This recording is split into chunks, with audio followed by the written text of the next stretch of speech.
Au Proche-Orient, à Gaza, 93 personnes ont été tuées selon la défense civile. Selon elle, les forces israéliennes auraient tiré ce dimanche sur des Palestiniens qui tentaient de récupérer de l'aide humanitaire.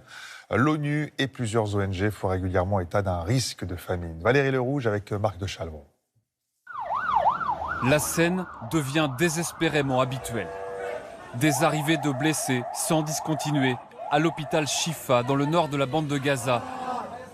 Tous disent qu'ils attendaient une distribution alimentaire hier quand l'armée israélienne s'est mise à tirer. Des tanks nous ont encerclés, ils ont commencé à nous tirer dessus et on ne pouvait plus bouger.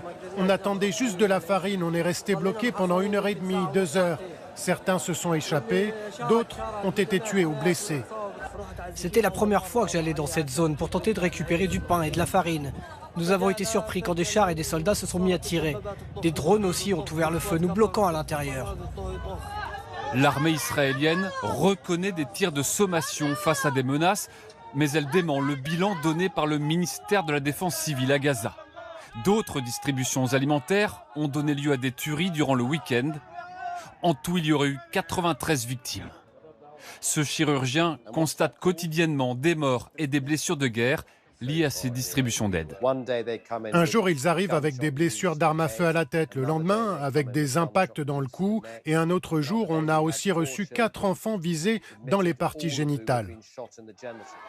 Des familles prêtes à prendre tous les risques pour lutter contre la faim. L'ONU s'inquiète des niveaux alarmants de malnutrition chez les enfants.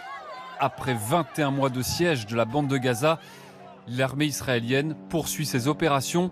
Ce matin, c'est le centre du territoire palestinien d'Er al-Bala qui a été frappé.